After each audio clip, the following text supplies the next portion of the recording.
నమస్తే. ఇది కథ కాదు జీవితం కార్యక్రమానికి స్వాగతం.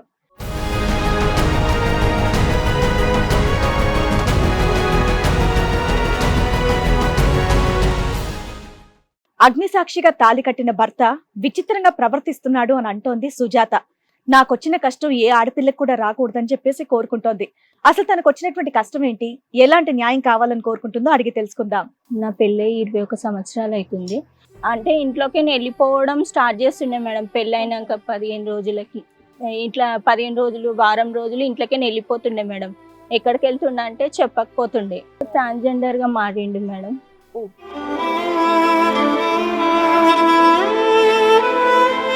అయితే ఇంకా మా అత్త మా ఆడబిడ్డని ఇంట్లో తెచ్చి పెట్టుకుంది, చిన్న ఆడబిడ్డని. అయితే అప్పటి నుంచి ఇంక అందరు హింసించడే.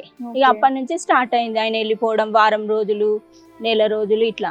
అయితే ఏంటి అని చాలా గొడవలు జరిగినాయి. గొడవలు జరిగితే ఇట్లా మంత్రాలు చేసి తంత్రాలు చేసి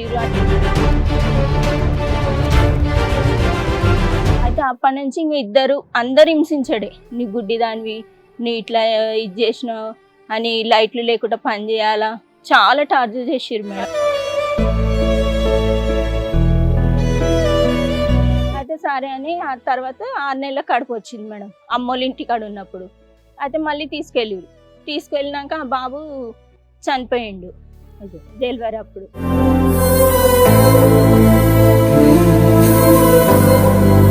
అయితే ఇంక ఇట్లనే ఈయన వెళ్ళిపోవడము, నేను తింటుంటే మా అత్త తిట్టడం, ఎవరు చేసి పెడతాడు, మీ అమ్మ తానికి కట్నం తెచ్చినావా, చాలా హారాస్మెంట్ ఉంటుండే.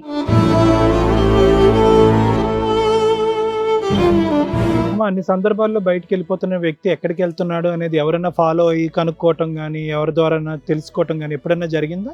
వాళ్ళకి తెలుసు సార్, నేనైతే వాళ్ళకి తెలుసా ఎక్కడికి వెళ్తున్నాడు అనేది? తెలుసు, మొదటి నుంచి తెలుసు.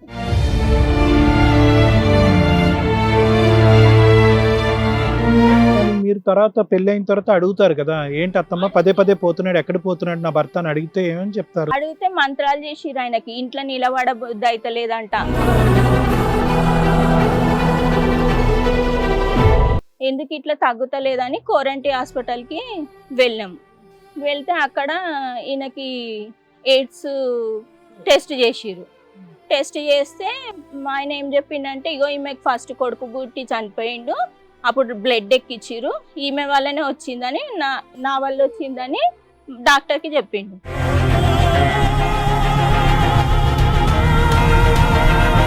ఈ ఎల్జిబిటిక్యూలో ఏంటి ఇతను అంటే, వేరే మగవాళ్ళ దగ్గరికి వెళ్తాడా, లేదంటే ఆడవాళ్ళలాగా తయారవటానికి ఇష్టపడతాడా, లేదంటే బాడీ పార్ట్సే ఆడవాళ్ళలాగా మార్చుకోవాలనే ఆలోచనతో కోరికతో ఉంటాడా? ఈ మూడిట్లో ఏది? మేము చూసినంత మటుకు అయితే మొత్తం లేడీగానే ఉన్నాడు సార్. మీ ఆయన అలా మారుతాడు అంటే నీ దగ్గర ఏమైనా ఎవిడెన్స్ ఉన్నాయమ్మా? ఫోటోలు కానీ వీడియోలు కానీ ఉన్నాయి మేడం, చూపించండి.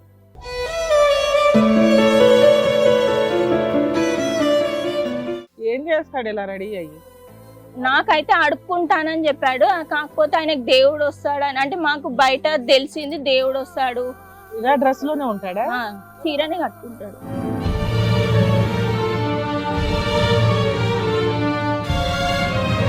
వాళ్ళు ఏమంటారు, ఆయన ఎందుకు అట్లా అయిండో, పో అమ్మా నువ్వు ఉండిపో అని నన్నే బెదిరిస్తున్నారు. కానీ ఎఫ్ఐఆర్ రాసుకోమంటే కూడా రాసుకోలేదు. మా అత్త వాళ్ళు ఇట్లా నన్ను టార్చర్ పెడుతున్నారు, మళ్ళీ ఉండనిస్తలేరు అని కూడా ఇస్తే కూడా వాళ్ళు పట్టించుకోలేదు.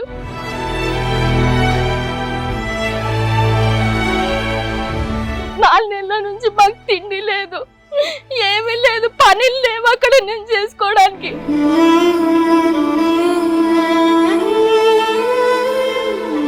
మరి ఈ కార్యక్రమంలో మనతో పాటు ఉన్నారు ప్రముఖ హైకోర్టు అడ్వకేట్ రమ్య ఆకుల గారు. నమస్తే మేడం. నమస్తే. ప్రముఖ సైకియాట్రిస్ట్ డాక్టర్ కళ్యాణ్ చక్రవర్తి గారు. నమస్తే సార్. నమస్తే సార్ ప్లీజ్ కూర్చోండి. మేడం సార్, మేడం సుజాత గారు ఇక్కడ ఒక సమస్యతో రావడం అనేది జరిగింది. తనకు వచ్చినటువంటి సమస్య ఏంటి, ఎలాంటి న్యాయం కావాలని కోరుకుంటుందో అడిగి తెలుసుకుందాం. సుజాత గారు రండి.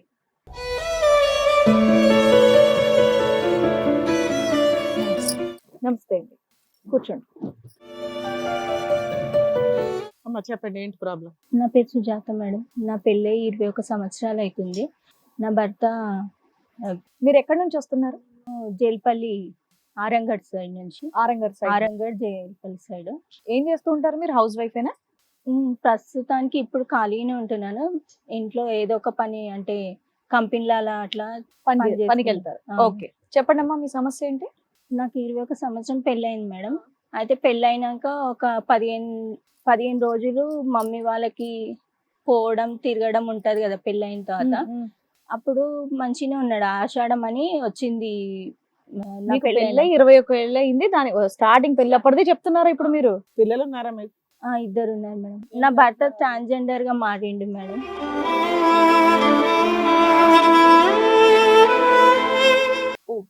అందుకనే స్టార్టింగ్ నుంచి చెప్తున్నాను. పిల్లలు ఏం చేస్తారమ్మా?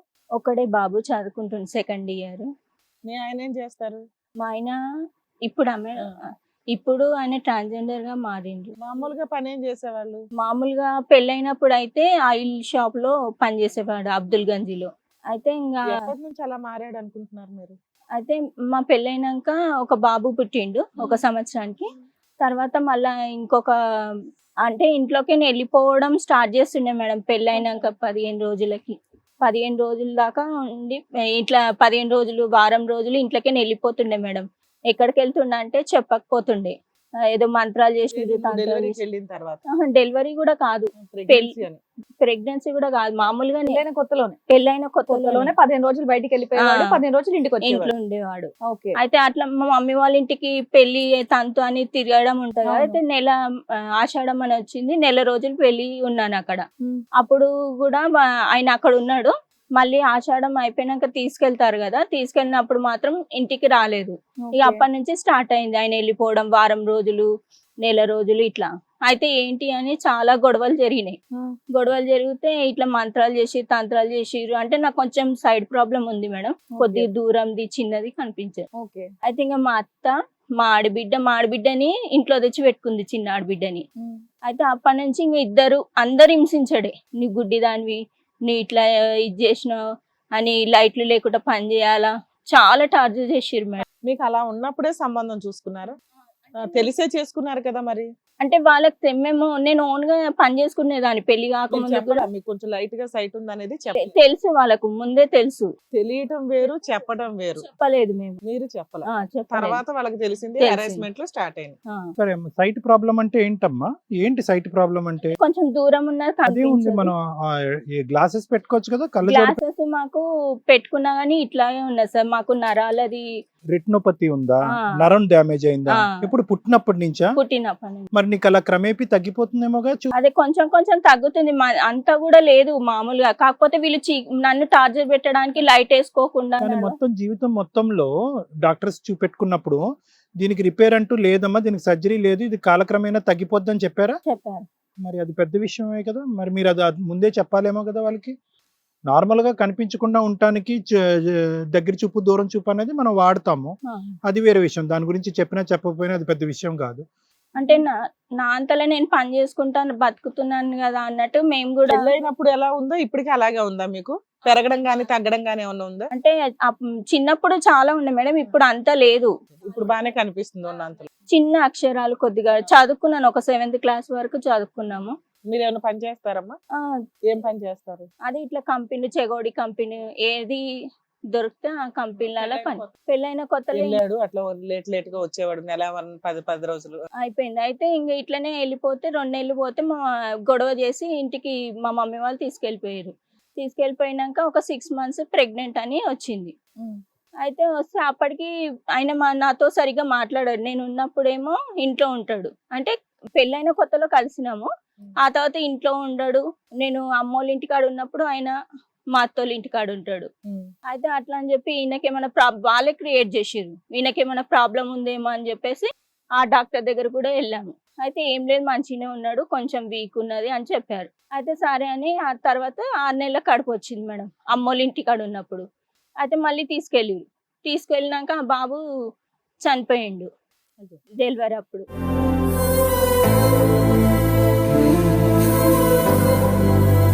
ఆయనకు హార్ట్ ప్రాబ్లం వచ్చి నాకు తిండి సరిగా పెట్టక అక్కడ. అయితే ఇంకా ఇట్లనే ఈయన వెళ్ళిపోవడము, నేను తింటుంటే మా అత్త తిట్టడం, ఎవరు చేసి పెడతాడు, మీ అమ్మ తానికి కట్నం తెచ్చినావా, చాలా హారాస్మెంట్ ఉంటుండే. అయితే ఆ తర్వాత ఇంకా బాబు చనిపోయినాక మళ్ళీ తీసుకెళ్ళిరు. బాబు చనిపోయినప్పుడు నేను కూడా 24 అవర్స్ టైం ఇచ్చారు, బ్లడ్ ఓవర్ బ్లీడింగ్ అయిందని. 24 టైమ్స్ ఇస్తే మా మమ్మీ వాళ్ళు రక్తం కావాలంట భర్తది చెప్పింది. మా హస్బెండ్ వచ్చిండు హాస్పిటల్లో 3 days తర్వాత చూడ్డానికి. అప్పటికే వాళ్ళు ఎమర్జెన్సీలో వేసిర్రు నన్ను. ఆయన వచ్చి అడిగిండు, ఎట్లున్నా సుజాత, మా కొడుకుకి పాలు పోస్తున్నాం, దినాలకు 3 వద్దులకు రండి అని మా అమ్మ వాళ్ళకి చెప్పడానికి వచ్చిండు. అయితే చెప్పడానికి వస్తే మా మమ్మీ వాళ్ళు ఏమన్నారు, ఇట్లా బ్లడ్ ఎక్కించాలంట, భర్తది కావాలంటున్నారు, రండి రా బాబు అని చెప్పారు. భర్త బ్లడ్ మీకు ఎక్కిద్దా? అంటే ఉత్తగా అడిగారు మేడం, ఆయన ఇస్తే మళ్ళీ వేరే బ్లడ్ ఎక్కిస్తానని చెప్పారు డాక్టర్. ఆయనది తీసుకొని మీ గ్రూప్ మీకు ఎక్కిస్తాను. ఎక్కిస్తాను. అయితే ఇంకా అమ్మని అడిగొస్తాను పోయిండు. మళ్ళీ 2 నెలలు 3 నెలల వరకు రాలేదు. ఇంకా మా మమ్మీ వాళ్ళు బయట ప్రైవేట్ తీసుకువెళ్ళి బయట ఎక్కించి తీసుకొచ్చిర్రు. మళ్ళా 3 నెలలు అయినాక మళ్ళీ వచ్చిర్రు, కొట్లాట పెట్టుకొని తీసుకెళ్తాము మంచిగా అయింది కదా అని. అయితే మళ్ళీ కళ్ళు అమ్మిపించారు మేడం నాతోటి. మనిషి అవసరం, ఆయనకు అవసరం లేదు, ఒక ఇంట్లో ఒక మనిషి కళ్ళు అమ్మడానికని తీసుకెళ్ళిరు. అంటే మీ అత్తమ్మ వాళ్ళు కళ్ళు అమ్ముతారా? మధ్యలో పెట్టుకున్నారు వీళ్ళు. మా ఆయన పనికి వెళ్ళాడు, మా మరిది పనికి వెళ్ళాడు. సరే, వాళ్ళకి అసిస్టెంట్ కి ఒక అమ్మాయి కావాలి కాబట్టి, ఎవరో ఒకరు కావాలి కాబట్టి నిన్ను మళ్ళీ బతనాడు బాగా చూసుకుంటామని చెప్పి తీసుకెళ్లారు. అలా ఎంతకాలం చేశారమ్మా బిజినెస్ మీరు? అప్పటికి ఒక ప్రెగ్నెంట్ మళ్ళీ వచ్చింది, 9 months వరకు చేశాను మేడం. డెలివరీ వరకు స్టార్టింగ్ నుంచి 9 months వరకు బయట పనికి పంపించారు, మళ్ళీ ఇది కూడా చేస్తున్నాను. ఓకే. అయితే ఇంకా మళ్ళీ ఇంకో బాబు పుట్టిండు. పుట్టిన తర్వాత సో దీన్ని బట్టి మీరు ఏమంటున్నారంటే, మీకు అబ్బాయి పుట్టే వరకు కూడా మీ మధ్య ఫిజికల్ రిలేషన్ బాగానే ఉంది, మీ ఆయన నువ్వు భార్యాభర్తల సంబంధం బాగానే ఉంది అంటున్నావు. ఓకే.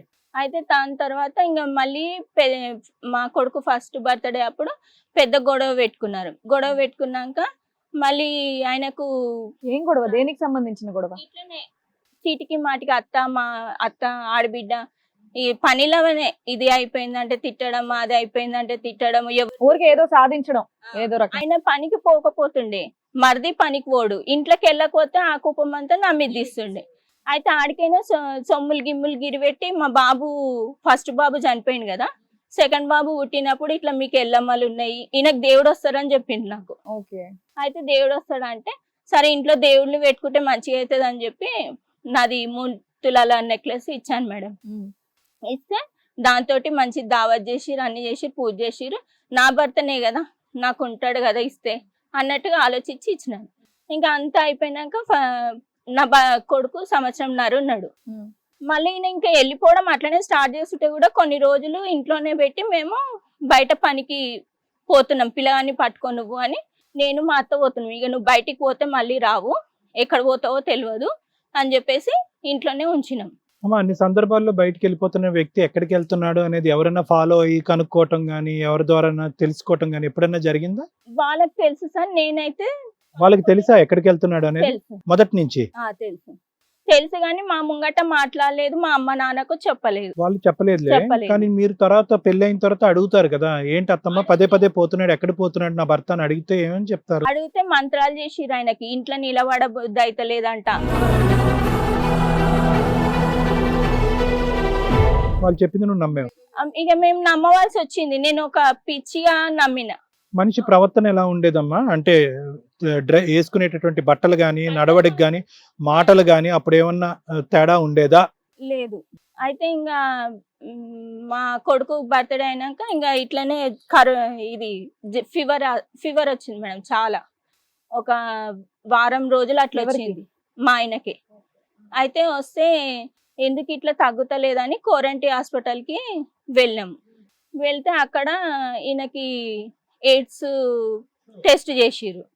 టెస్ట్ చేస్తే మా ఆయన ఏం చెప్పిండంటే, ఇగో ఈమెకి ఫస్ట్ కొడుకు పుట్టి చనిపోయిండు, అప్పుడు బ్లడ్ ఎక్కిచ్చిర్రు, ఈమె వల్లనే వచ్చిందని, నా వల్ల వచ్చిందని డాక్టర్కి చెప్పిండు.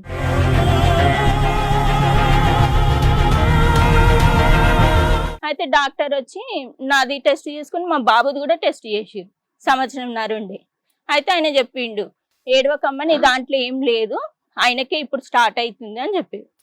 మళ్ళీ ఇంటికి వెళ్ళినాక పేపర్స్ ఇట్లా అన్ని నా దగ్గరనే పెట్టుకున్నాను. అయితే అప్పుడు నాకు కొంచెం రాళ్ళు గీళ్ళు పక్కకుంటే అన్ని మోపించింది మా అత్త, ఇల్లు కూలగొట్టిరు, ఆ రాళ్ళన్నీ తెచ్చి ఇంట్లో పెట్టి. మీ అబ్బాయికి 1.5 years ఉన్నప్పుడు మీ ఆయనకి ఎయిడ్స్ అని తెలిసింది, అవునా? అయినా నువ్వు అతనితో కలిసి ఉన్నావు. లేదు అప్పుడే ఇంకా గొడవలు వచ్చేసినాయి. నాకు ఇట్లా రాలి ఇట్లా మోపించేసరికి కుట్టు జారి మొత్తం చనిపోయేటట్టు అయినా. అయితే మా మమ్మీ వచ్చి తీసుకెళ్ళింది. ఇట్లా పిల్ల ఇది అవుతున్నది, నేను తీసుకొని ట్రీట్మెంట్ ఇప్పిస్తా అంటే నేను మా అమ్మ వాళ్ళకి చెప్పిన, ఇట్లా డాక్టర్ చెప్పిండు ఇట్లా జరిగింది, 3 నెలలు కలవద్దు అన్నాడు అని ఇంకా అక్కడే ఉన్నాక మళ్ళీ వచ్చి ఇక నేను వెళ్ళలేదు మేడం, నేను వెళ్ళనని చెప్పిన మా అమ్మకి ఇట్లున్నదంట అని చెప్తే సరే అని చెప్పి ఇంకా వాళ్ళు కూడా అడిగితే మా మమ్మీ మీదకి ఎగబడ్డారు. ఆయన అప్పట్లో పేపర్స్ అన్ని చింపి పడేసిండు. వాళ్ళ అమ్మ వాళ్ళకి కూడా తెలియదు. నేను చెప్పిన ఆడదాడి పేపర్లు మా అత్తకు చూపించే మా అమ్మోళ్ళ ఇంటికి వెళ్ళిన. మళ్ళీ మా వాళ్ళు వచ్చి అడిగే లోపల పేపర్లు తీసేసిండు. నువ్వు జిరాక్స్ సెట్ కూడా పెట్టుకోలేదు సాక్ష్యం కింద.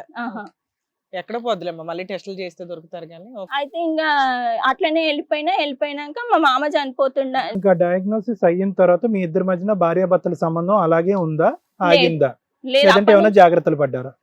మేము అసలు అప్పటి నుంచి ఇంకేమీ కలవలేదు. ఇంకా అప్పుడు మా మమ్మీ వాళ్ళ ఇంటికి వచ్చినాం కదా, వచ్చినాక మళ్ళీ మా మామ బాగాలేడు, పిల్లగాని చూస్తానని వచ్చిర్రు. అప్పుడు కూడా వచ్చిన వాళ్ళు గమ్మని తీసుకోక మమ్మల్ని కొట్టిర్రు. బస్సు అంతా వాళ్ళు ఎప్పుడు ఇదే ఇట్లా కొట్టడం, నన్ను తీసుకోవడం ఇట్లా చేస్తుండే. నేనైతే రానని చెప్పిన, మీ కొడుకుకి ఇట్లుంది. మీ అబ్బాయి 1.5 years ఉండగా మీ భర్తతో విడిపోయావు. ఈ మధ్యలో ఇప్పటిదాకా కలవలేదా? అయితే 15 సంవత్సరాలు ఇంకా ఆయన గురించి నేను ఆలోచించలేదు, వాళ్ళు మా దగ్గరికి రాలేదు. రీసెంట్ గా మళ్ళీ రాలేదు. అయితే 15 సంవత్సరాల దాకా మా కొడుకుకి 7th క్లాస్ అప్పుడు మెల్లమెల్లగా రావడం స్టార్ట్ చేసిర్రు. నా కొడుకు కావాలి అన్నాడు. అయితే నేను ఇవ్వను, మా కొడుకు. ఈ 15 ఏళ్లలో కొడుకు ఖర్చుల కోసం గానీ నీ ఖర్చులకి ఏమన్నా పంపించాడు? ఏమి నువ్వు కష్టపడుతూ నువ్వే చూసుకుంటున్నావు, నీ బతుకు నువ్వు బతుకుతున్నావు. అయితే మళ్ళీ దూరపు చుట్టాలతోటి చెప్పి పంపించిర్రు మా మమ్మీకి, ఇట్లా వస్తే ఇల్లు ఇస్తా కాపురానికి వస్తే ఇల్లు ఇస్తాను అంటున్నాడు. ఆరోగ్యం పరిస్థితి ఏంటంట? అప్పటికైనా ట్రాన్స్జెండర్ గా మారింది. మా బాబుకు 2nd క్లాస్ ఉన్నప్పుడు నాకు చుట్టాల ద్వారా, నేను మా అమ్మోళ్ళ ఇంటికాడ ఉన్నప్పుడే తెలిసింది ఈయన ఇట్లా మారిండు. అసలు ఎయిడ్స్ కాదు, నన్ను వదిలించుకోవడానికి అలా చెప్పి. అలా డాక్టర్లకు చెప్పిస్తారా? ఏమమ్మా ఏంటది? నువ్వు అలా ఏదైనా చెప్తే చెప్పు కానీ కొద్దిగా నాకు ఏమో అంటే అది మళ్ళీ పెద్ద మాట. ఓకే, నీకు తెలిస్తే తెలుసు అని చెప్పు, తెలియదంటే నాకు తెలియదండి అని చెప్పు. నువ్వేమంటున్నావు అంటే డాక్టర్ ఒక సర్టిఫికేట్ ఇచ్చేసారు అన్నావు కదమ్మా, అలా ఏ డాక్టర్? అది చాలా మేజర్ ఇష్యూ. అబద్ధాలు చెప్పరు. మీకు చేస్తారు, ఎందుకంటే పిల్లలు ఉన్నారు, ఒక ఎలిగేషన్ ఉన్నప్పుడు 1-10 సార్లు టెస్టులు చేయడం అనేది కామన్. సరే, ఇప్పుడు నువ్వేం చెప్తున్నావు అంటే మీ హస్బెండ్ పూర్తిగా ట్రాన్స్జెండర్ గా మారాడు. మారిన వ్యక్తి నువ్వు కావాలని ఎందుకు అనుకుంటున్నాడు? నేను కావాలని రాలేదు, బాబు కావాలని వచ్చి. ఇప్పుడు ఎంత ఉంటది మీ ఆయనకి వయసు? నాకు 43 అంటే 44 ఉంటుందో తక్కువనో తెలియదు. 3 ఏళ్ల లాక్డౌన్ తర్వాత వచ్చాడా, లాక్డౌన్ ముందే వచ్చాడు? లాక్డౌన్ ముందు నుంచే, అంటే ఆయన డైరెక్ట్ రాలేదు, వాళ్ళ అక్క వాళ్ళని పంపించిండు. LGBTQ లో టైప్స్ ఉంటాయి, మీరు దయచేసి, ఎందుకంటే ఆ గ్రూప్ ను మనం కించపరుస్తున్నటువంటి వాళ్ళం కాదు, ఎందుకంటే ఆ రైట్స్ గురించి కూడా నేను చాలా ఫైట్ చేస్తూ ఉంటాను. ఈ LGBTQ లో ఏంటి ఇతను అంటే వేరే మగవాళ్ళ దగ్గరికి వెళ్తాడా, లేదంటే ఆడవాళ్ళలాగా తయారవటానికి ఇష్టపడతాడా, లేదంటే బాడీ పార్ట్సే ఆడవాళ్ళలాగా మార్చుకోవాలనే ఆలోచనతో కోరికతో ఉంటాడా? ఈ మూడిట్లో ఏది? మేము చూసినంత మటుకు అయితే మొత్తం లేడీగానే ఉన్నాడు సార్. లేడీ కింద డ్రెస్ అయ్యాడా? డ్రెస్ కూడా వేసుకుంటాడు. డ్రెస్ వేసుకున్నాడు. అందరికి పబ్లిక్ గానా, సీక్రెట్ గానా? అంటే మేము ఇక్కడికి వాళ్ళ ఆయన దగ్గర రాకముందుకి ఫ్యాన్ షర్ట్ వేసుకొని వచ్చిండు మా దగ్గరికి. అంటే 1-2 సార్లు బాబుని చూస్తాను ఇట్లనే గొడవలు పెట్టుకోవడానికి వచ్చిర్రు. అయితే మళ్ళీ తర్వాత మేము ఇక్కడికి ఆయన అన్ని చూసుకుంటాను అని అన్నాడు. అంటే మేము ఇంకా అగ్రిమెంట్ రాయించుకున్నాము, ఇట్లా మళ్ళీ ఇట్లా చేసి నువ్వు వదిలేసిపోతే కాదు, నాకు ఒక ఆధారం కావాలి, నా సొమ్ములు ఇట్లా అన్ని తీసుకున్నారు, నువ్వు ఉండనంటున్నావు కదా, సరే నీ ఇష్టం ఎట్లానే ఉండు, నాకు నా కొడుకుకు ఒక ఆధారం చూపి, మళ్ళీ నేను అక్కడ వస్తే అత్త పోరు ఆడబిడ్డ పోరు ఉంటది, నువ్వు మీ అమ్మ తాను ఉండాలంటున్నావు, మళ్ళీ ఇదే రిపీట్ అవుతుంది, మాకు ఒక ఆధారం ఇచ్చేయి, ఇల్లు ఒకటి మా పేరు మీద రాసిచ్చే, నేను ఇంకేం అడుగుతలేను. ఆ పాయింట్ క్లియర్ అమ్మా, మీకంటూ ఆధారం అడిగారు, ఆ పాయింట్ అర్థమైంది. ఇక్కడ ముఖ్యమైనటువంటి అదే మేడం, రాశారా? ఇల్లు రాయలేదు, దాని గురించి ఇప్పుడు ఇక్కడికి వచ్చావా? ఇల్లు రాయలా, నమ్మి ఒక అగ్రిమెంట్ రాయించుకుని కాపురానికి వెళ్ళావా? వెళ్ళినాక నీకు తెలిసిందా పూర్తిగా లేడీగా మారుతున్నాడు? అంతకు ముందుకే తెలుసు, అంత లేడని తెలిసే వెళ్ళాను మేడం. 2 విషయాలు తెలుసు. ఒకటి, ట్రాన్స్జెండర్ గా మారుతున్నాడు, లేడీ డ్రెస్అప్ వేస్తున్నాడు అని. 2, అతనికి ఏదో ఒక జబ్బు ఉంది అని డాక్టర్ చెప్పాడు కానీ పేపర్లు చింపేశారు అని. ఒక్క ఇల్లు కోసమో ఆస్తి కోసమో 15 ఏళ్ళ మరి తర్వాత మా మళ్ళీ కొడుకుకి వెళ్ళావా? ఆధారం కావాలి, నువ్వు పని ఇప్పుడు వస్తేనే చేసుకుంటున్నావు ఇస్తా కదమ్మా. అంటున్నాడు. 15 ఏళ్ళ నుంచి ఆహా. అమ్మ నాన్న మీ అమ్మ నాన్న చూసుకుంటున్నారు, నువ్వు పని చేసుకుంటున్నావు. ఇన్నేళ్ళు చిన్నప్పటి నుంచి నువ్వే కదా పెంచుకున్నావు. అదే నేను రానన్నాను మేడం. అంటే నాకు కొడుకు కావాలి, మా కొడుకుకి ఇస్తా, పిల్లగాని జీవితం ఎందుకు ఖరాబ్ చేస్తావు? ఆస్తి ఇస్తానని నిన్ను మోసం చేసి తీసుకెళ్ళాడు ఒక రకంగా. అసలు మీ ఆయన అలా మారుతాడు అనడానికి నీ దగ్గర ఏమైనా ఎవిడెన్స్ ఉన్నాయమ్మా? ఫోటోలు గానీ వీడియోలు గానీ ఉన్నాయి మేడం, చూపించండి. ఒక చిన్న ఫోటో ఉన్నది. ఒక ఫోటో ఉంది కదమ్మా. ఒకటి. ఉమ్.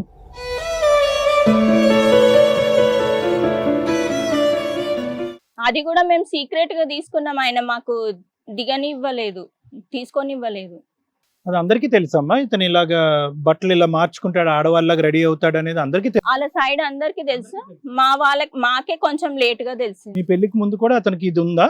నాకు తెలియదు సార్ అది. అంటే 15 రోజులు వెళ్ళిపోతాను అన్నారు కదా, అక్కడే నేను అడిగినప్పుడు ఎందుకు ఇట్లా వెళ్ళిపోతావు ఊకే అని చెప్తే, మా అమ్మ 2 పిల్లలు అయ్యే వరకు ఉండమన్నది. ఏం చేస్తాడు ఇలా రెడీ అయ్యి? నాకైతే అడుక్కుంటానని చెప్పాడు. కాకపోతే ఆయనకు దేవుడు వస్తాడని, అంటే మాకు బయట తెలిసింది దేవుడు వస్తాడు, ఆయన ఇక్కడ ఉండడు, బాంబేలో ఉంటాడు. బాంబేలో రెడీ ఉంటాడు. అయిపోయి బాంబేలో ఉంటాడు. ఇక్కడికి వచ్చినప్పుడు అబ్బాయి లాగా డ్రెస్ అప్ అయ్యి అబ్బాయి లాగా తిరుగుతాడా? ఇట్లనే ఉంటాడు, ఇలా డ్రెస్ లోనే ఉంటాడా? డ్రెస్ చీరనే కట్టుకుంటాడు. మీతో పాటు ఉన్నప్పుడు శారీ కట్టుకుంటాడా? అంటే మాతో పాటు అంటే ఆయన మాతో ఉండడు, పక్కకే వాళ్ళ అమ్మ ఆమె ఉంటది, మా ముంగడ మాత్రం అట్లాగే తిరుగుతాడు. ఇది శారీ కట్టుకొని తిరుగుతాడా? ఓకే. నేను ఇట్లనే ఉంటా, ఇష్టం ఉంటే ఉండండి, లేకపోతే లేదు.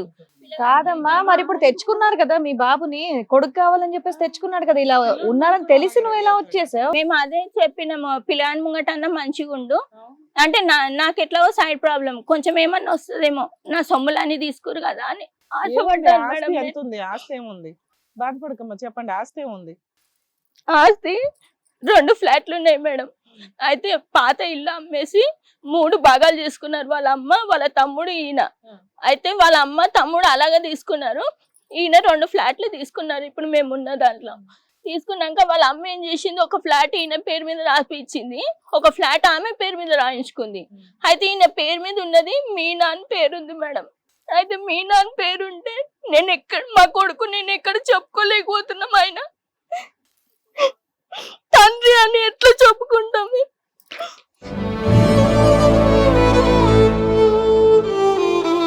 మేము పోయినప్పటి నుంచి మాకు కూడా తెలియదు, పేరు మారింది, ఈయన మొత్తం ట్రాన్స్జెండర్ అయిందని తెలియదు. అయితే ఆయన రిజిస్ట్రేషన్ చేయిస్తా అన్నాడు కదా, అప్పుడు పోయినప్పుడు అక్కడ అందులో చూసినాం, ఆధార్ కార్డు కూడా మార్చుకున్నాడు, అన్ని మార్చుకున్నాడు. అన్ని చోట్ల మీనా అనే పేరు, ఆ ప్లాట్ డాక్యుమెంట్ మీద కూడా మీనానే ఉంది. మీనానే ఉంది. మేము వస్తున్నాం అనే లోపల అన్ని చింపి పడేసిండు, రేషన్ కార్డు ఇట్లా ఉంటే అన్ని కాల్ చేసిండు. చుట్టుపక్కల ఇరుగు పొరుగు గాని ఇంట్లో వాళ్ళు గాని మీనా అని పిలుస్తారా? లేదు, ఆయనని బాబు అని పిలుస్తారు, బయట వాళ్ళు బాబు అని పిలుస్తారు. అందరూ బాబే. అంటే వీళ్ళు ముందు అడవిలో తీసుకున్నారు సార్, అప్పుడు ఎవ్వరు లేకపోయినుండే చుట్టుపక్కల. మేము పోయినాక అందరు వచ్చారు కాబట్టి వాళ్ళు బాబు అని పిలుస్తున్నారు కాబట్టి వాళ్ళకి అదే తెలుసు చుట్టుపక్కలకి. అతను ఇలా కనిపించినా, ఆడపిల్ల కనిపించినా పిలిచేది మాత్రం బాబు, పాప అని ఎవరు పిల్లరు. పిలువరు. మీ అత్తగారు ఏమంటదమ్మా? ఇట్లాగా కావాలని మనవడు కావాలని తెచ్చుకున్నారు, ఆ అబ్బాయి ముందు ఇప్పుడు అతని పర్సనల్ మేము ఇక్కడ ఏం మాట్లాడట్లా, కానీ పిల్లోడికి తండ్రి ఎవరు అని చూపించడానికి ఒక ఇదైతే ఉండాలి. ఆస్తి ఇవ్వలేదు, నీకు ఆశిస్తానని చెప్పి తీసుకెళ్ళి కనీసం పిల్లోడి ముందన్నా అతను ప్రాపర్ గా రెడీ అవ్వచ్చు కదా. మీ అత్తగారు ఏమంటది ఆ మాటలకి? అట్లా అంటే ఆయన ఇట్లనే ఉంటాడు, ఇష్టం ఉంటే ఉండాలి, లేకపోతే దీని గురించే ఫైట్ చేసిన నేను. నువ్వు ఇల్లు చేపిస్తా అన్నావు కదా, ఆ పిల్లగాని పేరు మీద చేయించేసి, ఈ పేరు మీద మాకు ఏది నడవది, ఆ పిల్లగాని సర్టిఫికెట్లు ఏది నడవది, మా అమ్మోళ్ళ అడ్రస్సే పెట్టుకుంటున్నాము, ఎన్ని రోజులు అలా పెట్టుకోవాలి. నువ్వు ఇంకా మీ అత్త వాళ్ళతో కలిసే ఉన్నావు? మీ ఆయనతో? మా అత్త మా ఆయన పక్కకుంటాడు, ఒక ఫ్లాట్ మాకు ఇచ్చిండ్రు, మీనా అనే పేరు మీద ఉన్న ఫ్లాట్ నీకు ఇచ్చారా? అయితే అది మొత్తం ఇల్లు కట్టిందే తీసుకున్నారు. అక్కడ ఏంటంటే రాత్రి కట్టేసి అవి కూలిపోయేటట్టు ఉన్నది ఇల్లు. అయితే ఇట్లా ఇల్లు కూలిపోతుంది అని చెప్పేసి మేము డోరు పట్టది, అక్కడ జంగలు పాములు అవి వస్తాయని చెప్పేసి ఆయనను అడిగినా కానీ కట్టిస్తలేడు. 2 సంవత్సరాలు తలిగినాయి ఎంబడి. అయితే మా తమ్ముడు వాళ్ళు తీసుకువెళ్ళి అగ్రిమెంట్లో రాసి, నేను అన్ని చూసుకుంటాను, 10,000 ఎంత అయితే అంత ఇస్తాను నాకు అని రాసిండు. అయితే అప్పటికి ఒక 6 నెలలు అట్లా 10,000 ఇచ్చిండు మేడం. ఇచ్చినాక ఇంకా తర్వాత మేము ఫోన్ చేస్తేనే బతిన్లాడాల, అది కూడా అడిగితేనే ఇస్తుండే. అయితే ఇంకా ఇల్లు కూడా కూలిపోయేటట్టు అవుతుంది అంటే కట్టియలేదు. వాళ్ళ అక్కకి పక్కకు ఒక రూమ్ వేసి కట్టించింది. వాళ్ళ అక్క కూడా వీళ్ళతోటే ఉంటుండే, ఆ అక్క బావ. నీకు ఇచ్చిన ఆ రూము స్థలం ఏదైతే ఉందో నీ పేరు మీద గానీ మీ అబ్బాయి పేరు మీద గానీ మారలా. అది నా సొమ్ములు పెట్టే కట్టించుకున్నాను మేడం. నేను నా సొమ్ములు పెట్టి ఇంకా కొన్ని ఉండే 6 తులాలు పెడితే 3 తులాలు వాళ్ళు తీసుకురు, 3 తులాలు నా తానుండే. అదేంటి నీ దగ్గర ఈ ఒక్క ఫోటోనే ఉంది అన్ని చోట్ల ఉండేలాగా? ఇంకా రెగ్యులర్ గా తిరుగుతున్నప్పుడు 4-5 ఫోటోలు తీయొచ్చు కదా. మాకు కనిపించడు మేడం ఆయన అంటే అట్లా పోతుంటే మేము చూస్తాం గానీ ఆయన మా ముంగట్లు నిలబడడు. అరే ఇన్ని సంవత్సరాల్లో ఒక రోజు అన్నా గబుకుని 4-5 ఫోటోస్ వీడియోనో తీసేయాలి కదా. మరి ఐటీ చేసుకున్నా తీయాలి కదా, రేపు పొద్దుట కోర్టులో చూపించడానికన్నా యూజ్ అవుతుందిగా. ఆధార్ కార్డు ఎలా తీసుకున్నాడమ్మా? అది ఎలా ఇస్తారు? అది అవును తీసుకున్నాడు, కానీ ఎలా తీసుకున్నాడు? డాక్టర్ సర్టిఫికెట్ ఇచ్చారా, ఇతను అబ్బాయి కాదు అమ్మాయి అని చెప్పి సర్టిఫికెట్ ఇచ్చారా, ఎలాగా? ఆ విషయాలు నాకేం తెలియదు సార్. సో ఇప్పటికి నువ్వు అతనితోనే ఉన్నావు, ఇక్కడికి వస్తున్నావని తెలుసా మీ ఆయనకి? నేను ఆల్రెడీ 3 నెలలు. మరి ఆయన కూడా ఇడ్చు రాపోయావా? పిలిచారు మేడం, రానన్నాడు. ఎందుకు వస్తాడు ఇంకా ఇవన్నీ చేసాక? ఎందుకు వస్తాడు? ఒక 4 నెలల నుంచి మాకు మొత్తం 10,000 ఇవ్వడం కూడా బంద్ చేసిండు. కాదు, మా పోలీస్ కంప్లైంట్ లాంటిది ఏమన్నా అన్ని ఇచ్చారు, అన్ని అయినాయి. వాళ్ళు ఏం యాక్షన్ తీసుకోలేదా? వాళ్ళు ఏమంటారు, ఆయన ఎందుకు అట్లా అయిండో, పో అమ్మా నువ్వు ఉండిపో అని నన్నే బెదిరిస్తున్నారు. కానీ ఎఫ్ఐఆర్ రాసుకోమంటే కూడా రాసుకోలేదు. మా అత్త వాళ్ళు ఇట్లా నన్ను టార్చర్ పెడుతున్నారు, మళ్ళీ ఉండనిస్తలేరు అని కూడా ఇస్తే కూడా వాళ్ళు పట్టించుకోలేదు.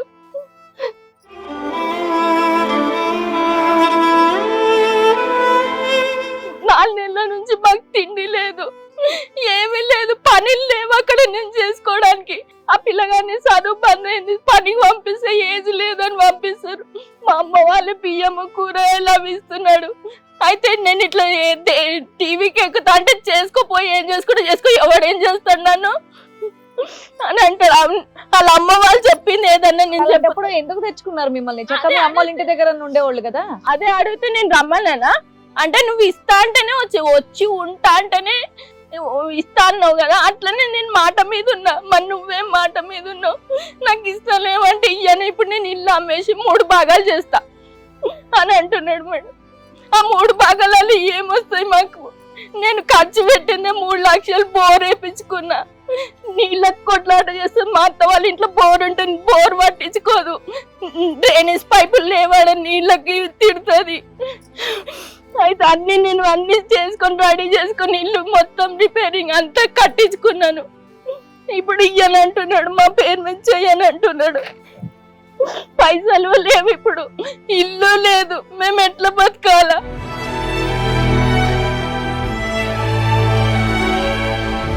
మీ అమ్మ వాళ్ళు ఏమంటున్నారమ్మా? మా అమ్మ వాళ్ళ లైఫ్ ఇంకా వాళ్ళు కొట్లాడి అంతా అయిపోయింది.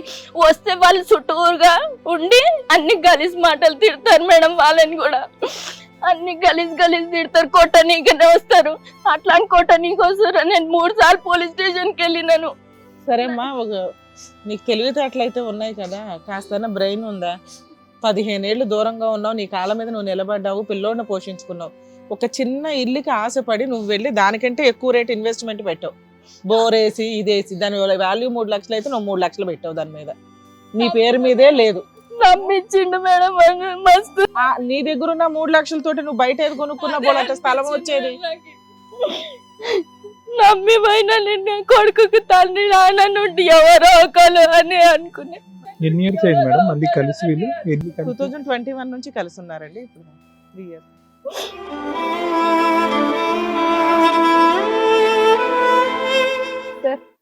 వాళ్ళ వర్షన్ విన్నారు కదా సార్. అమ్మ సుజాత, ఇప్పుడు ఇది అక్కడ 15 years ఎలా బ్రతికావు నువ్వు మీ అమ్మగారి దగ్గర ఉన్నప్పుడు? మా అమ్మ వాళ్ళు ఒక రూమ్ ఇచ్చిర్రు, నేను పని చేసుకొని మా కొడుకుని చదివించుకున్నాను. మరి బానే ఉండేది కదా జీవితం, ఎందుకు ఇప్పుడు ఆశపడ్డావు? మంచిగా ఉన్నానే వాళ్ళు మళ్ళీ తీసుకెళ్ళేది. అలా కదమ్మా, మంచిగా ఉన్నావు అంటే 1 సంవత్సరం చూస్తారు, 2 సంవత్సరాలు చూస్తారు. 15 సంవత్సరాలు చూసిన తర్వాత వాడు రమ్మంటున్నాడు అంటే కనుక దాని వెనకాతలు ఇంకో అర్థం పరమార్థం ఉంది అనేటటువంటిది ఆలోచించద్దా? ఎందుకంటే మొత్తం నీ 20 సంవత్సరాల ప్రయాణంలో దగ్గర నువ్వు 15-16 సంవత్సరాలు దూరంగానే ఉన్నాయి. పట్టుమని మాట్లాడితే మీ ఇద్దరు 3-4 సంవత్సరాలు కలిసి ఉన్నారు. లేటెస్ట్గా ఇప్పుడు చూసుకుంటే ఈ 3 years స్టార్టింగ్లో ఒక 1 year, మొత్తానికి 4 సంవత్సరాలు మీరు కలిసి ఉన్నారు. 4 సంవత్సరాలు నువ్వు సుఖపడ్డావా? ఎవరూ లేకుండా నీ కొడుకుని సాక్కుంటూ 15 సంవత్సరాలు సుఖపడ్డావా? 15 సంవత్సరాలు మంచిగా ఉన్నా సార్. నేను ఇప్పటికి ఏం మించిపోయిందని చెప్పి ఇప్పటికి కూడా ఏం మించిపోయింది?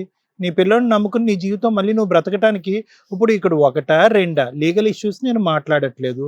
కానీ ఒక వ్యక్తిని నువ్వు పెళ్లి చేసుకున్నటువంటి వ్యక్తి, అబ్బాయి అని తెలిసి చేసుకున్నటువంటి వ్యక్తి సగం దూరం ప్రయాణం చేసిన తర్వాత అతనికి ఏదో అంటువ్యాధి ఉంది అని తెలియటం అనేటటువంటిది ఒక పెద్ద కథ. ఎలా వచ్చింది, నీకు లేకుండా అతనికి ఎలా వచ్చింది అంటే కనుక ఎటువంటి తిరుగుళ్ళు తిరిగాడు అనేటటువంటిది అక్కడ అర్థం అవుతుంది. అంటే క్యారెక్టర్ లేనటువంటి మనిషి. అది నీ వరకు నీకు సోకలేదు అంటే కనుక మీరు ఎంత ఫ్రీక్వెంట్గా భార్యాభర్తల్లా కలిశారు అనేటటువంటిది మనకు అర్థం అవుతుంది. నీ వరకు రాకపోవటం అనేది ఈ మొత్తం ఎపిసోడ్లో పెద్ద పుణ్య కార్యక్రమం ఏదైనా నువ్వు చేసుకుని ఉంటే కనుక అదే. ఈరోజు నువ్వు మా కళ్ళెదురుగుంటా ఉండి నీకు ఆ వ్యాధి సోకకుండా ఉండటం అనేది నువ్వు చేసుకున్నటువంటి పూర్వజన్మ సుకృతం. నిజంగా అది నీకు సోకుంటే కనుక ఈరోజు ఇక్కడ కూర్చుని మాట్లాడి ఉండేవాళ్ళవా? 15 సంవత్సరాల పాటు సుఖంగా బతికే నువ్వు మళ్ళీ రామ్మా అంటే కనుక నువ్వు మళ్ళీ ఎల్లుండేదానివా? ఈరోజు నీకు లేకపోవటం అనేటటువంటిది ఎంత పెద్ద విషయం అన్నది నువ్వు ఆలోచించుకో. అతనికి ఉందా లేదా అనేటటువంటిది పక్కన పెట్టండి. ఒక్కసారి డాక్టర్స్ ఆ సర్టిఫికేట్ ఇచ్చారు అంటే కనుక ప్లస్ నీకు కూడా టెస్ట్ చేసి నీకు లేదమ్మా నువ్వు అదృష్టవంతురాలు అని అంటే కనుక అక్కడ ఒక విధంగా అది ఉంది అన్నట్టుగానే మనం అనుకోవాలి. నువ్వేమో వచ్చి నీకు కావాల్సినప్పుడు ఉంది అని, నీకు వద్దు అన్నప్పుడు అతను చింపేశాడు కాబట్టి లేదు అండి, నన్ను ఇంట్లోంచి బయటకు నెట్టేయటానికే డాక్టర్స్ అలా దొంగ సర్టిఫికెట్లు ఇచ్చారని చెప్పి ఇలాంటి అబండాలు వేసేటటువంటి ప్రయత్నం చేయొద్దు. సర్టిఫికేట్ ఇచ్చారు, అప్పుడు నువ్వు కూడా నమ్మావు, నీకు కూడా టెస్ట్ చేశారు, నీకు లేదన్నారు కాబట్టి అతనికి ఉంది అన్నట్టుగానే మనం భావిద్దాం. అది నెంబర్ 1. నెంబర్ 2 ఏంటంటే ఇక్కడ మీ మీ బాబు గారిని మేమెవరు ఇక్కడ కించపరచట్లేదు. ఓకే, ఇక్కడ 2 అంశాలు ఉన్నాయి. ఒకటి, అతను ఆ విధంగా మారటం. ఆ విధంగా మారాలి అనేటటువంటి ఆలోచన నీ పెళ్లికి ముందే అతనికి బలంగా ఉండేటటువంటి ఆలోచన. అది వ్యాపార రీత్యా ఒక బిచ్చానుకో లేదంటే ఇంకో విధంగా మార్చుకున్నాడా, లేదంటే మొదటి నుంచి అతనికి ఆడవాళ్ళలాగా మారాలి అనేటటువంటి ఉద్దేశం చిన్నప్పటి నుంచి ఉందా? అది ఆ తల్లిదండ్రులకి తెలిసే నీకు పెళ్లి చేశారా? ఎందుకంటే కొంతమంది ఏం చేస్తారు అంటే కనుక ఈ LGBTQ కేటగిరీస్లో ఉండేటటువంటి తత్వాన్ని యాక్సెప్ట్ చేయకపోవటం వల్ల తల్లిదండ్రులు చాలా LGBTQ అంటే లెస్బియన్, గేస్ ఇలా ఉండేటటువంటి ఈ కేటగిరీని యాక్సెప్ట్ చేయకపోవటం వల్ల ఏం చేస్తారు అంటే కనుక బలవంతంగా ఇచ్చి పెళ్లి చేస్తూ ఉంటారు. ఎందుకంటే పెళ్ళి అయిన తర్వాత భార్యాభర్తలుగా వాళ్ళు కలిసి ఉంటే కనుక బహుశా ఆ ఆలోచన శైలి ఆ తత్వం మారుతుంది అనేటటువంటి ఉద్దేశంతో అలా జరిగినటువంటి ప్రయత్నంగానే నేను అనుకుంటున్నాను. ఎందుకంటే మధ్యలో ముంబై వెళ్ళిపోవటం, మళ్ళీ కనిపించకుండా మళ్ళీ వెనక్కి రావటం అంటే మరి శారీరకంగా కలిశాడు కదండి అంటే కనుక ఇక్కడ మనం బైసెక్షువల్స్ అని మాట్లాడుకుంటున్నాం. అంటే ఏంటంటే అలా ఉన్నంత మాత్రాన ఆడవాళ్ళతో కలవరు అనేటటువంటిది లేదు, అటువైపు వెళ్ళి మగవాళ్ళతో కలవరు అనేటటువంటిది కూడా లేదు. అది ఇది 2 ఉంటాయి. ఇక్కడ 1 ఉంటే కనుక అక్కడ 10 times ఉంటుంది. అంటే వాళ్ళకి కావాల్సినటువంటి శారీరక పరమైనటువంటి సంతృప్తి అనేది ప్రధానంగా అక్కడి నుంచి జరుగుతూ ఉంటుంది. సో ఈ తత్వం అనేటటువంటిది కంటిన్యూస్గా నడుస్తూనే ఉంది. ఎటొచ్చి ఏంటంటే ఎప్పుడైతే కనుక ఆ డయాగ్నోసిస్ అయిందో, ఎప్పుడైతే కనుక నిన్ను రకరకాల పద్ధతుల్లో హింస పెట్టి నువ్వు అక్కడి నుంచి వెళ్ళిపోయావో ఇంకా అక్కడి నుంచి అతనికి ఏంటంటే కంప్లీట్గా ఫ్రీడమ్ వచ్చేసింది. అప్పుడు వరకు దాగుడు మూతల దాంపత్యం. నీకు కనిపిస్తున్నప్పుడు మగవాడి కింద కనిపించాడు, నువ్వు కనిపించినప్పుడు ఏంటంటే ఆడవాళ్ళ డ్రెస్ అయ్యి దాని రీత్యా వ్యాపారమో లేదంటే ఇంకో వేరే కోరికలు తీర్చుకోవటం, ఇంకో రకరకాల అంశాల కింద మార్పు వచ్చింది. అయితే ఎప్పుడైతే కనుక నువ్వు 15 సంవత్సరాల పాటు బయట ఉన్నావు, వద్దు అనుకున్నావు. ఎందుకంటే ఏదైతే ఒక ఆడది చూడకూడదో అన్ని విధాలైనటువంటి హింసలు చూసావు, కొట్టటాలు చూసావు, తిట్టటాలు చూసావు, మానసిక వేదన చూసావు, కన్నటువంటి పిల్లోడు కళ్ళెదురుగుంటా చడిపోవటం అనేటటువంటి చూసావు. ఎందుకు వచ్చిందిరా ఈ గొడవ అని చెప్పి నీ బ్రతుకు నువ్వు బ్రతికావు. 1 year వెయిట్ చేస్తారు, 2 years వెయిట్ చేస్తారు. ఒక 15 years తర్వాత నా ఉద్దేశంలో ఏంటంటే నువ్వెవరు అన్నట్టు కూడా మర్చిపోతారేమో. 15 సంవత్సరాల వ్యవధి, 15 సంవత్సరాల వ్యవధి తర్వాత ఒక మనిషి మళ్ళీ నిన్ను రమ్మంటున్నాడు అంటే కనుక ఒక ప్రత్యేకమైనటువంటి ఉద్దేశం లేకపోతే ఎందుకు రమ్మంటాడు? అప్పుడు కలిసి ఉండి ఎదురుబదురు ఉన్నప్పుడే ఎటువంటి ఆప్యాయతలు, ప్రేమ లేదు. బిడ్డ దూరం అయ్యాడు, కొడుకు దూరం అయ్యాడు, 15 సంవత్సరాల పాటు నా కొడుకు ఎలా ఉన్నాడు అనేటటువంటి బాధ్యత ఎక్కడా తీసుకోలేదు. దగ్గరున్నప్పుడే ప్రేమ లేదు, చంటి బిడ్డని చేతులు ఎత్తుకున్నప్పుడే ప్రేమ లేదు. 15 సంవత్సరాల తర్వాత బిడ్డను నీ దగ్గర నుంచి పట్టుకెళ్ళిపోయి ఊరికాని ఊర్లో నువ్వు ఉండి ఒక ఫోను లేదు, ఒక మెసేజ్ లేదు, ఒక కలయిక లేదు, ఒక బాధ్యత లేనటువంటి వ్యక్తిని సడన్ గా ఇద్దరు స్ట్రేంజర్స్ లాగా అనామకుల్లాగా వచ్చి అతను కళ్ళెదురుగుంటా నిలబడితే అంతకుముందు స్టార్టింగ్ లో ఉండేటటువంటి బాధ హింస ఇక్కడ ఎక్కువ అవుతాయా తక్కువ అవుతాయా? సింపుల్ లాజిక్ నేను అడుగుతున్నా. అన్లెస్ అండ్ అంటిల్ అతనికి ఇక్కడ ప్రత్యేకమైనటువంటి ఉద్దేశం వచ్చింది, వయసు వచ్చినటువంటి కొడుకు, లేదంటే నీ దగ్గర ఎంతో కొంత డబ్బులు ఉన్నాయి, నీ దగ్గర ఉండేటటువంటి తీసుకొచ్చేటటువంటి డబ్బులు అతని అవసరానికి ఏదో వాడుకోవాలనే ఉద్దేశం, లేదంటే కొడుకుని నీ దగ్గర నుంచి దూరం చేయాలనేటటువంటి ఉద్దేశం, ఇలాంటి రకరకాల ఆలోచనలు తత్వాలతో నిన్ను రమ్మన్నాడు కదమ్మా. అంతే కదా. ఇక్కడ సడన్ గా నీకు 15 సంవత్సరాల పాటు అతను దేవదాసులాగా అయిపోయి నా భార్య లేదు, నా భార్య లేకపోవటం నేను పిచ్చోడిని అయిపోతున్నానని చెప్పి లేదుగా. ఎన్ని సందర్భాల్లో పిలిచాడు, ఎన్ని సందర్భాల్లో నిన్ను పలకరించాడు ఏమ్మా? కొడుకు గురించి నన్ను కొడుకు గురించే నన్ను పిలుస్తున్నాడు, మళ్ళీ వెనక్కి తిరిగి రమ్మంటున్నాడు అనేటటువంటి ఆలోచన ఒక 10 నిమిషాల పాటు నువ్వు కళ్ళు మూసుకుని ఆలోచించుంటే కనుక నీకు తట్టుండేది. ఎటొచ్చి ఏంటంటే 15 సంవత్సరాల పాటు ఒక ఆడపిల్ల పుట్టింట్లో ఉంటే కనుక సమాజం లోకం పడేటటువంటి ఆలోచన, వేదన, తత్వం ఏదైతే ఉంటుందో దాని ప్రెషర్కి అట్లీస్ట్ ఇప్పటికైనా నాకు ఆ గోరంత దీపం కనిపించిందిరా అని చెప్పి నీ అడ్వాంటేజ్ చూసుకుని నువ్వు వెనక్కి వచ్చేవంతే. ఈ దిక్కులేని బ్రతుకు ఎంతకాలం? నీ మొగుడేడి అని 15 సంవత్సరాల పాటు అందరూ వేదన గురి చేస్తున్నారు. మీ తండ్రి అని కొడుకుని వేదన గురి చేస్తున్నాడు అనేటటువంటి ఆలోచనతో ఏంటంటే ఇక్కడికి వస్తే మళ్ళీ అదే నరకం లేదా డబల్ నరకం, ఇక్కడికి వస్తే అదే అవమానం, అదే చింత, అదే కొట్లాట్లు, అదే గొడవలు. అయినా కానీ నువ్వు ఎందుకు వచ్చావంటే కనుక ఇక్కడ ఉండవు అని అయితే రాలేదు నువ్వు. ఇక్కడ ఖచ్చితంగా డబుల్ ట్రిపుల్ ఉంటుంది. ఎటొచ్చి ఇన్విటేషన్ వచ్చింది, ఫస్ట్ టైం మళ్ళీ పలకరింపు వచ్చింది, ఫస్ట్ టైం మగాడి కింద ఒక మొగుడు వచ్చి మళ్ళీ నిలబడుతున్నా అన్నాడు. ఏమో ఇందులో ఏ మంత్రం ఉంటుంది, ఏ తంత్రం ఉంటుంది అనేటటువంటి ఆలోచనతో కళ్ళు మూసుకుని మళ్ళీ వెనక్కి వచ్చి. అర్థమైందమ్మా? అయితే ఇక్కడ మనకు తెలియనటువంటి అంశం ఏంటంటే కనుక అతను లేడు కాబట్టి అతని తరపు అసలు ఈ వాదన ఏమని వినిపిస్తాడనేది మనకు తెలియదు.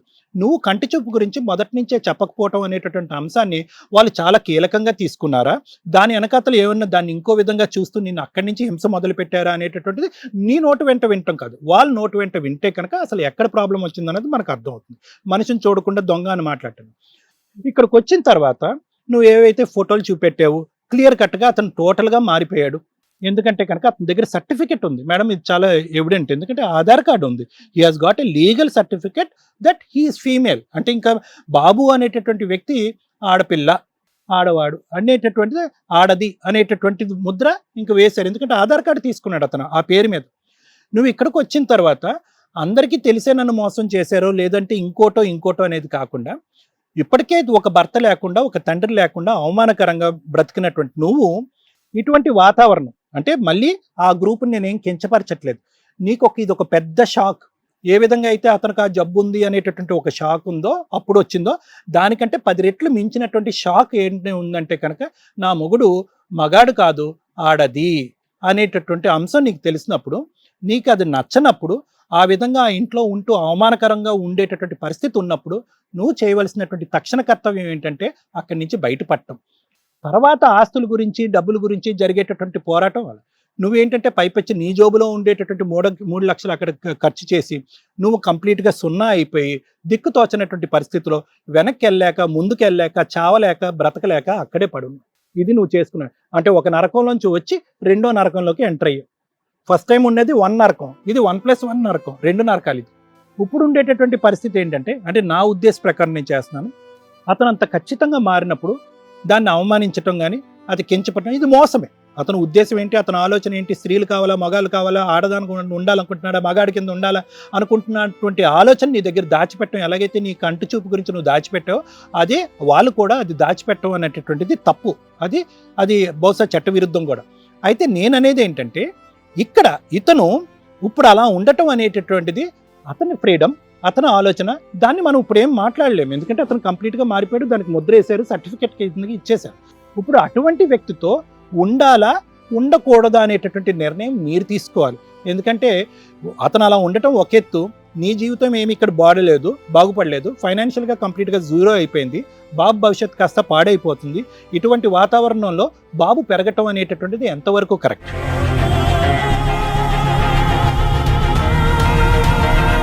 అంటే ఎందుకు నేను ఈ మాట అంటున్నానంటే ఆ గ్రూప్ని మళ్ళీ కించపరిచేటటువంటి ఉద్దేశం కాదు. ఒక చైల్డ్కి ఒక క్లారిటీ ఉండాలి. నా తండ్రి ఎవరు, నా తండ్రి ఇలా ఎందుకున్నాడు, అలా ఉంటాడు అనుకున్నటువంటి తండ్రి ఇలా ఎందుకున్నాడు, నా తండ్రి గురించి నేను నలుగురికి ఎలా చెప్పుకోవాలి, నా తండ్రి పేరు ఇదని చెప్పాలా, అదని చెప్పాలా, నా తండ్రి హీ అని చెప్పాలా, షీ అని చెప్పాలా, ఇటువంటి కన్ఫ్యూజన్ ఆ పిల్లవాడిలో ఉంటుంది కాబట్టి ఇక్కడ కేవలం నా జీవితం ఏంటి, నా బ్రతుకు ఏంటి అనేటటువంటి ఆలోచన కాకుండా ఇక్కడ నీ కొడుకుని తీసుకొచ్చి ఒక మంచి వాతావరణంలోకి తీసుకొచ్చావా, ఆడు బ్రెయిన్ ఇంకా పొల్యూట్ అయ్యి వాడే ఇంకా పిచ్చివాడు అయ్యేటటువంటి పరిస్థితి వస్తుందా అనేటటువంటి 1-2 సార్లు మీరు ఆలోచించుకోవాలి.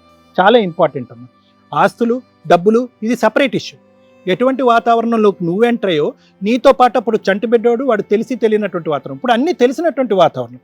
వాడికి తండ్రి లేడు అనుకుని ఎంతకాలం బతికాడు, తండ్రి ఉన్నాడు కానీ ఆ తండ్రి కాదు, ఆ తండ్రి మగాడు కాదు, ఆడది లేదంటే ట్రాన్స్జెండరు అనేటటువంటి అంశం ఆ పిల్లవాడికి ఏ విధంగా తేలుతుంది, స్కూల్లో ఏమని చెప్పుకుంటాడు, పిల్లల మధ్యన ఎలా తలెత్తుకుని తిరుగుతాడు, ఇలాంటి రకరకాల అంశాలు ఉంటాయి. కాబట్టి ఏ నిర్ణయం అయినా కూడా ఈ వేదిక మీద నువ్వు తీసుకోబోయేటటువంటిది ఆ పిల్లవాడి భవిష్యత్తు దృష్ట్యా తీసుకోవాలనేటటువంటిది నా విజ్ఞప్తం.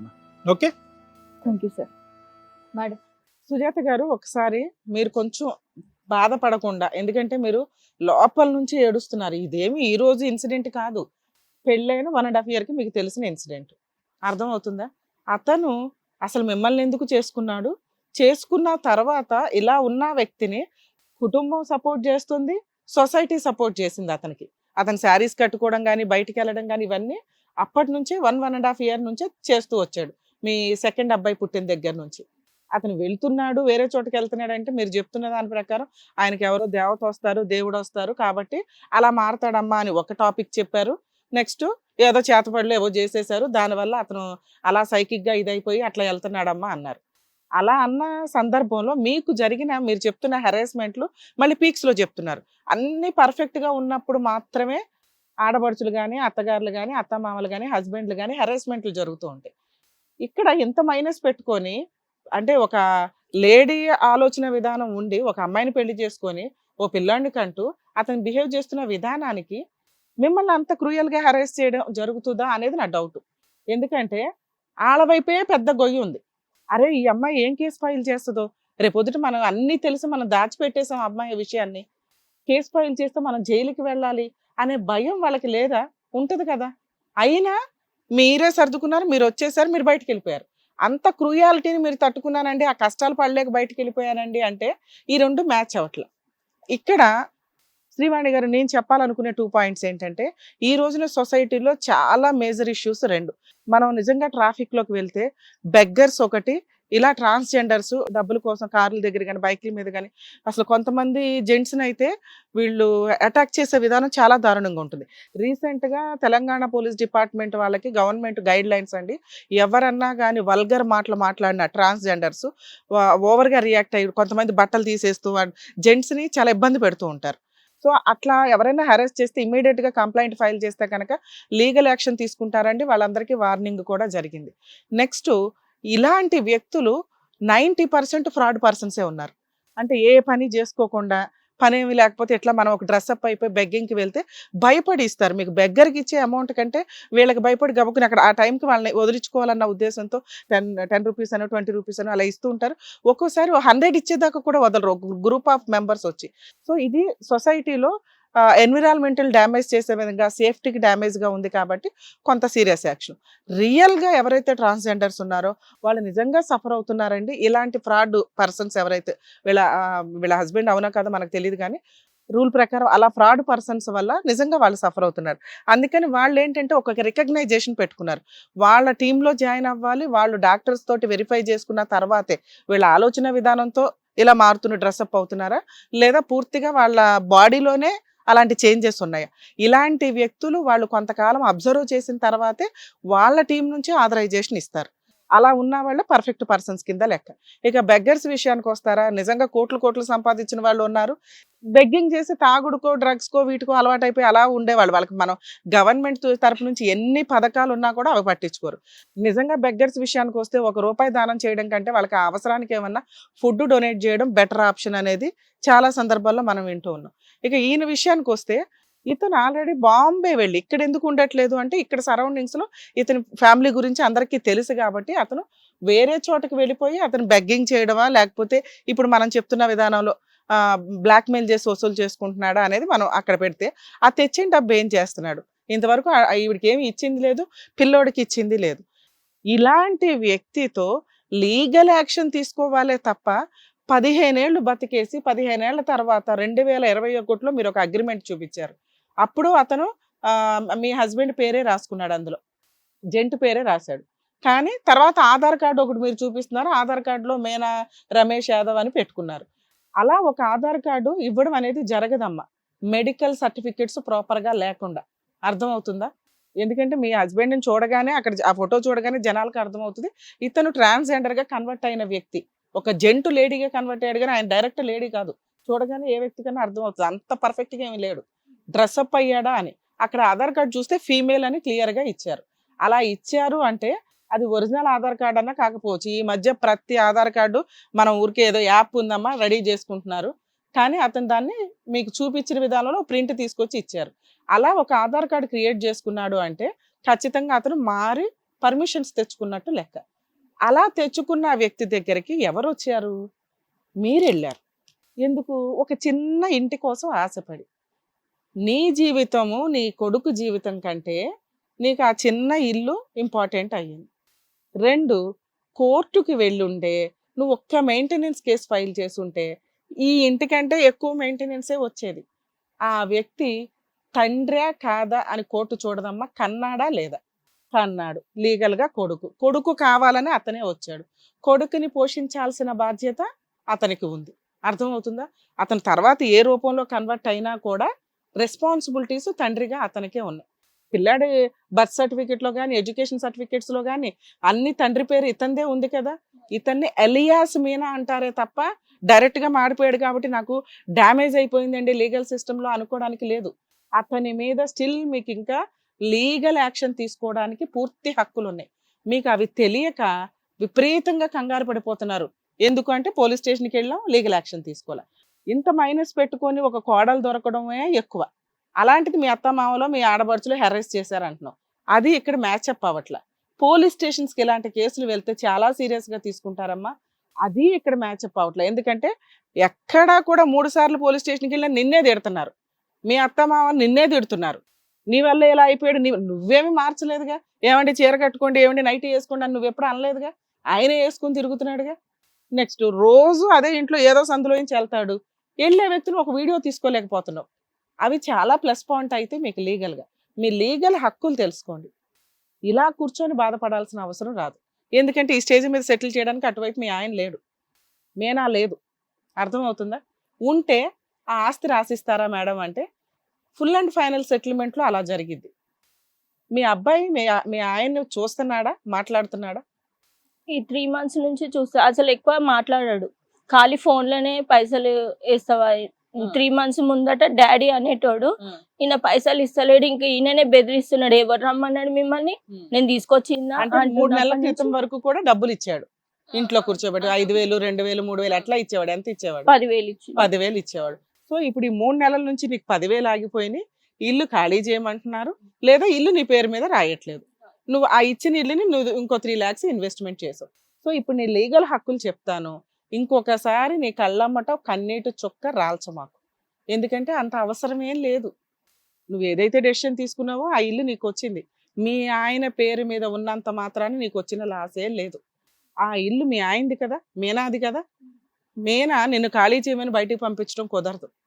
నీ సొంత భర్త ఇంట్లో, సొంత ఇంట్లో ఉండే హక్కు భార్య పిల్లలకి ఉంటుంది. ఇల్లు నీ పేరు మీద రాయమని అనలేకపోవచ్చు, కానీ ఆ ఇంట్లో నుంచి నిన్ను ఖాళీ చేయించడం ఎవరి వల్ల కాదు. మరి నాకు తెలియకుండా అమ్మేసుకోవచ్చా మేడం?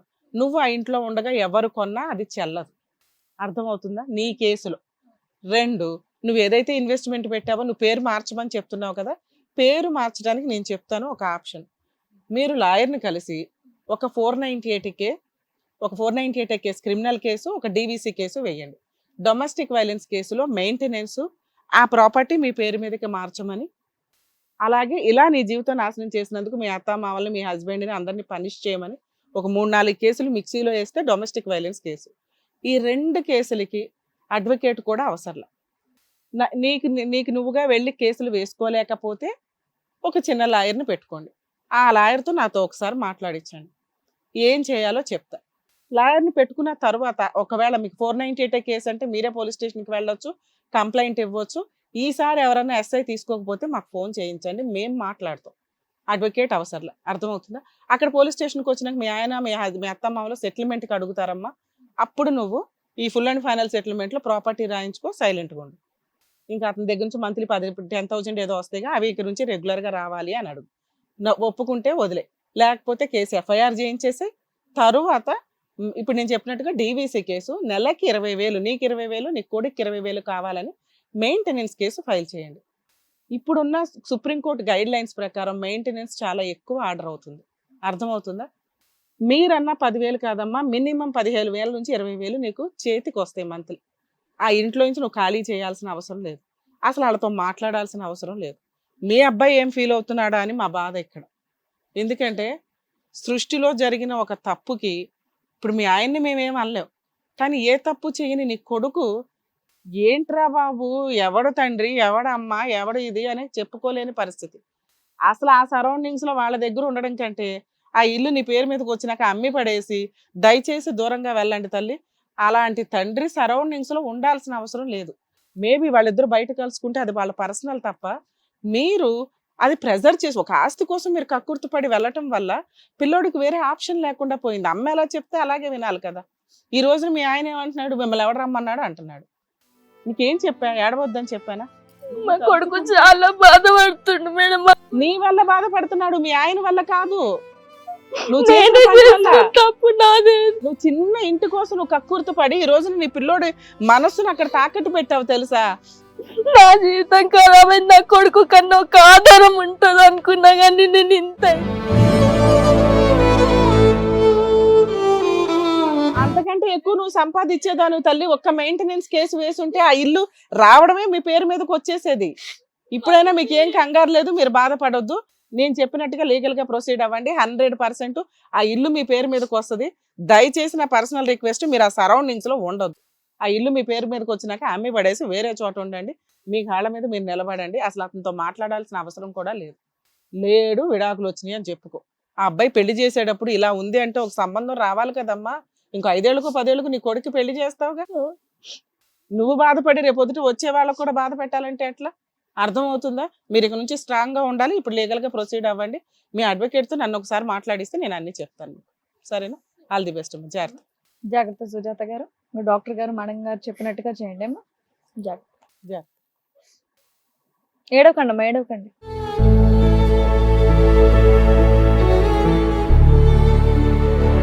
నిజంగా thank you so much doctor గారు, thank you so much madam గారు. అంటే యాక్చువల్లీ ఇలాంటి వాళ్ళకి నిజంగా ఏం చేయాలి, ఎలా చేస్తాం? లేదు మేడం, ఆ అమ్మాయికి లీగాలిటీ తెలియక కానీ ఇన్ కేస్ తన మెయింటెనెన్స్ కేసు ఫైల్ చేస్తుంటే ఆ ఇంటికంటే ఎక్కువ ఈ పాటికి యాడ్ అయిపోయి ఉండేది.